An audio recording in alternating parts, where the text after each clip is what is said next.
Hi hello, ഞാനിന്നിവിടെ തയ്യാറാക്കുന്നത് ചീരത്തോരനാണ്. സിമ്പിളാണിത്. ഒന്ന് കടുക് പൊട്ടിച്ച ശേഷം അതിലേക്ക് ഞാനിവിടെ 2 തരത്തിലുള്ള ചീര എടുത്തിരിക്കുന്നത്. റെഡ് കളറും എടുത്തിട്ടുണ്ട്, ഗ്രീൻ കളറും എടുത്തിട്ടുണ്ട്. അത് ഒരുമിച്ച് അരിഞ്ഞെടുത്തേക്കുന്നത്. നമ്മളൊന്ന് കടുക് പൊട്ടി വറ്റൽമുളകും കറിവേപ്പില ഇട്ട ശേഷം ഇതിലേക്ക് കട്ട് ചെയ്ത് വെച്ചിരിക്കുന്ന ചീര നമുക്ക് ചേർത്ത് കൊടുക്കാം. ചീരയുടെ തണ്ട് എടുക്കേണ്ട ആവശ്യമില്ല, കുറച്ച് അധികം വെള്ളം അതിൽ നിന്ന് വരും. അതിൻ്റെ ഇല മാത്രം എടുത്താൽ മതി. ഇനി ഇത് മുഴുവനായി ഇട്ട ശേഷം ഇതിലേക്ക് നമുക്ക് ഉപ്പ് ചേർത്ത് കൊടുക്കാം. ഉപ്പ് വളരെ കുറച്ച് മാത്രം ചേർത്ത് കൊടുത്താൽ മതി. കാരണം ചീരയ്ക്ക് കുറച്ച് അധികം ഉപ്പ് നമുക്ക് തോന്നിക്കും ഇട്ട് കഴിഞ്ഞാൽ. അതുകൊണ്ട് കുറച്ച് ഉപ്പ് മാത്രം ഒന്ന് ചേർത്ത് കൊടുത്ത ശേഷം ഇത് നല്ലപോലെ ഒന്ന് മിക്സ് ചെയ്ത് കൊടുക്കണം. നല്ലപോലെ ഒന്ന് മിക്സ് ചെയ്ത ശേഷം ഇതൊന്ന് അടച്ച് നമുക്കൊന്ന് കുക്ക് ചെയ്യാം. വളരെ പെട്ടെന്ന് തന്നെ ചീര കുക്കായി കിട്ടും.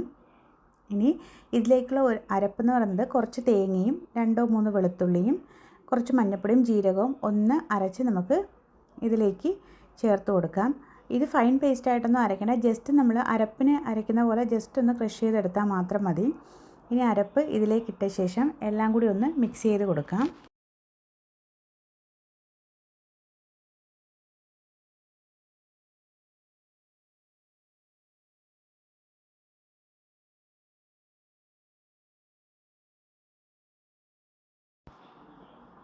അരപ്പ് ചേർത്ത ശേഷം ഇതൊന്ന് മിക്സ് ചെയ്ത് കൊടുക്കാം.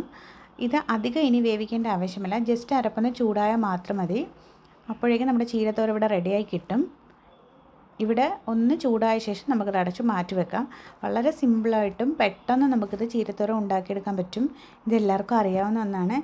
അറിഞ്ഞൂടാത്തവർ ജസ്റ്റ് ഇതൊന്ന് ഇതുപോലൊന്ന് ട്രൈ ചെയ്ത് നോക്കൂ. നല്ല ടേസ്റ്റുമാണ്, പിന്നെ അതേപോലെ തന്നെ ഹെൽത്തിയാണ്. സോ ഇവിടെ നമ്മുടെ ചീരത്തോരൻ റെഡിയായി കിട്ടിയിട്ടുണ്ട്. എൻ്റെ വീഡിയോ ഇഷ്ടമായാൽ ഇതെല്ലാവരും ഒന്ന് ട്രൈ ചെയ്ത് നോക്കണം.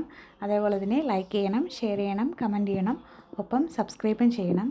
Okay, thank you.